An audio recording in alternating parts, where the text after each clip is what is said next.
It is the spring of 2025.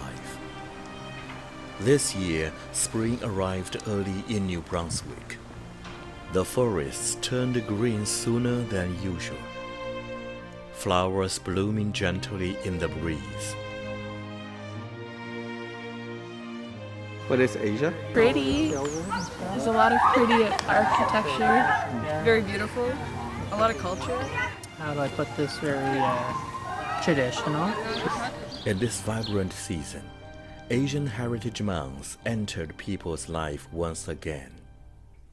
We come from Asia, seeking belonging, carrying stories, and finding our voice. And my home country is from the Philippines. Larry Shu. In Chinese, the last name is Shu. So actually, I'm from China. That's where I grew up. India was divided into Pakistan and Bangladesh. I'm from Vietnam. And I'm from Seoul, South Korea. नमस्ते, मेरा नाम मनीषा वर्मा है और मैं India से हूँ. I have been in Fredericton since 1977. It's Gina Moreno, originally from. Call me Kuya Roland in the Filipino community. I came to Canada in 1978. I'm originally from India, born in a small village. I came to Canada 22 years ago. My name is Hai Peng Fu. I moved to Canada 24 years ago. I moved my family to St. John. I was born and brought up in a very big city. It's now called Kolkata. It was earlier called Calcutta. And I'm from the beautiful Himalayas country, Nepal. My name is Jack Lee, and I'm from Beijing, China.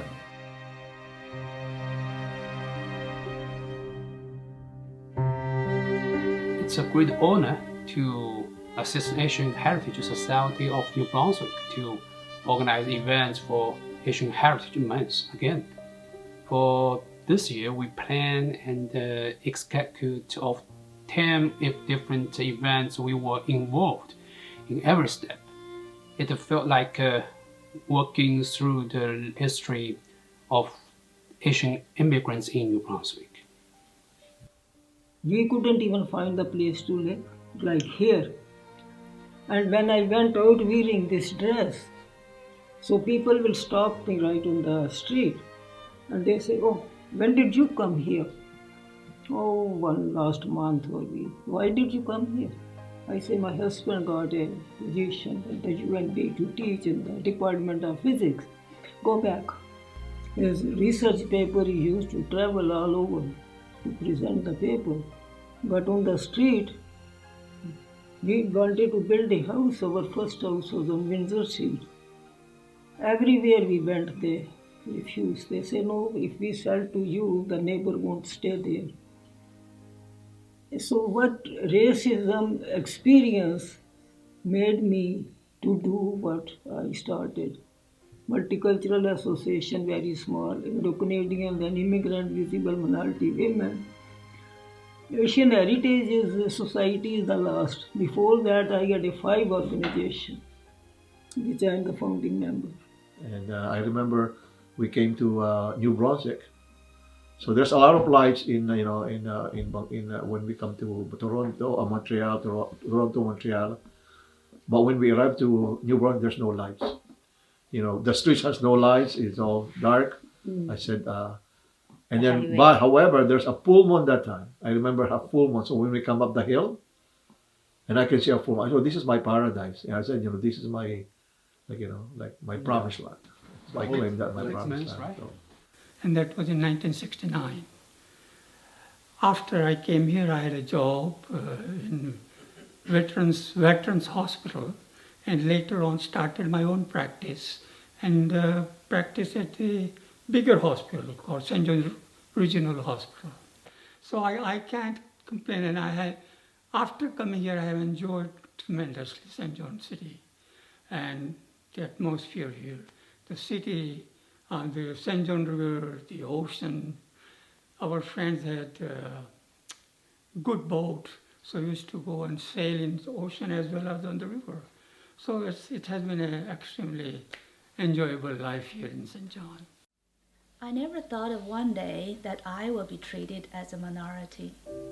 Coming from China to Canada, leave a world-class city, Beijing, to settle down in Fredericton, I started to experience the differences. Things I used to take for granted suddenly stood out. That's when I began to reflect on what does it mean of belongings and what does it mean of rights. Immigration changes many aspects of our life. Saying it changes the way that how I see in my life. This profession as an employment counselor and also as a community leader. The part of starting on a survival job is already an experiential learning. Quick personal story on my journey. I am also an educator in my home country in a university, and my very first job here was a daycare teacher.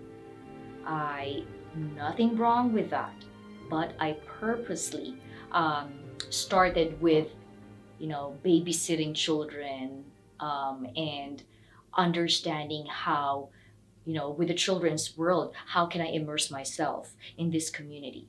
So that worked my way up, and my skills there were very useful until I worked my second step and worked in a settlement agency. Each Canadian experience or each local experience is a big asset for you to move your way up. Then they offered me, can I see your resume? Then I showed his resume and he just went through my resume and he told me like, oh, you are overqualified. We don't have any job to give you. Then no, I already had started to work on different fields, different things, because I have to do something on my own field, but from where I can start up. Just let me get in, then I will make my field myself. Then he told me, okay, sell me this pen. Then I just described him how to sell a product. Then he told me, okay, I'll give you 15 hours a week. Is that okay? Okay, that was a good startup for me, right? It's definitely challenging, and it takes a while to fit in. I find if you really have an idea and if you're focused on either job or work or building something that you really care about, and you have a circle of friends and circle of relatives and a strong family, you can definitely overcome these challenges. At that time, we were the only Hindu family. We didn't have any families in Miramichi, and even maybe one or two Indian families. So it was very difficult, but the people made it so easy, like they would invite us over for Thanksgiving, for Easter, for Christmas. So you had that bonding with the local people.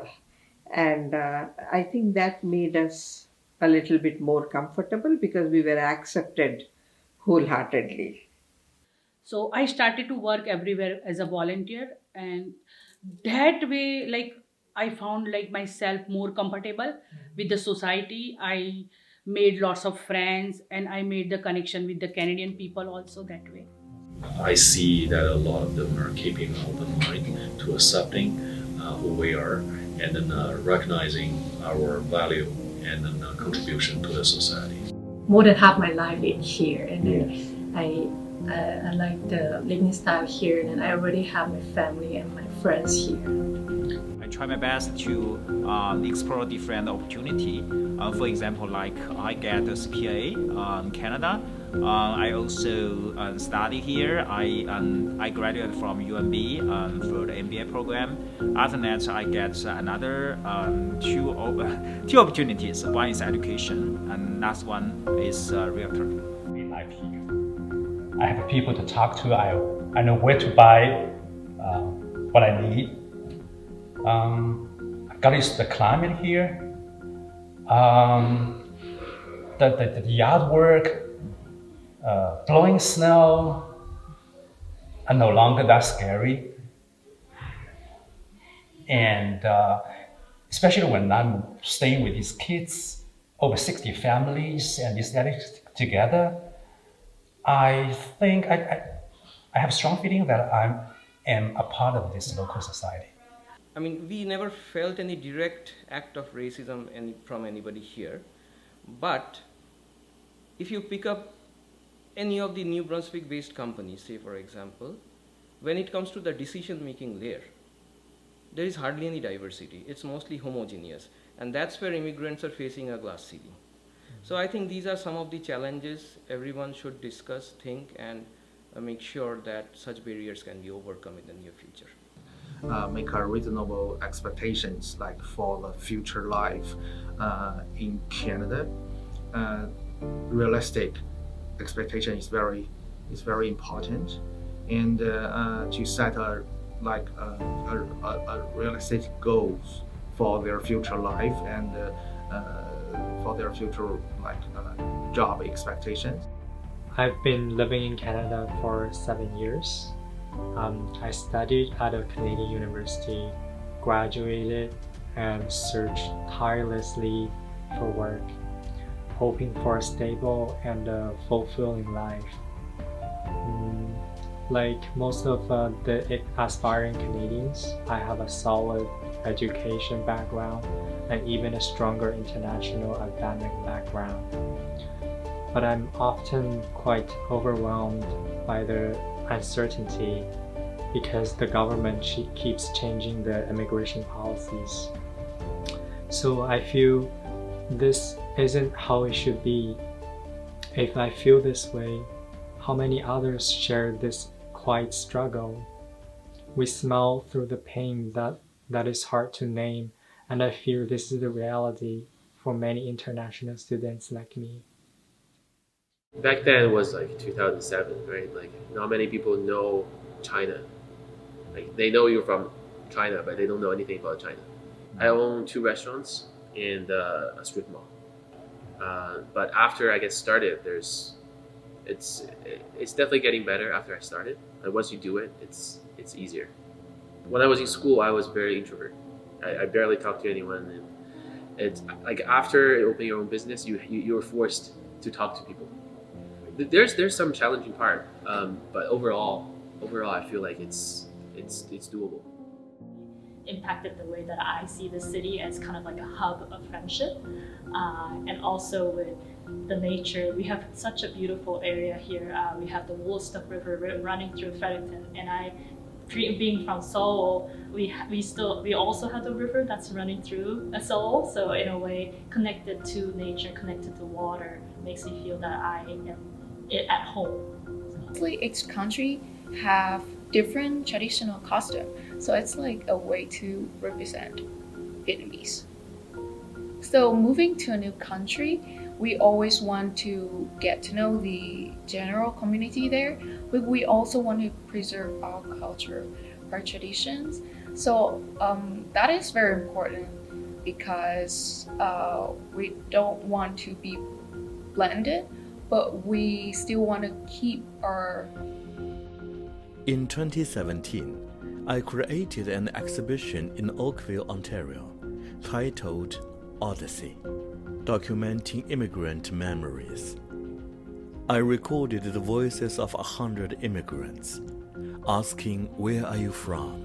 What did you do before? And what are you doing now? Many listeners cried suddenly, not from regret, but from a deeper, aching question. What about the future?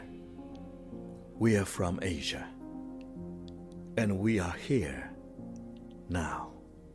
Thank you very much for joining us in celebrating the Asian Heritage Month 2025. And I would like to thank the Asian communities here in Fredericton, St. John, and in Moncton for making this event a success.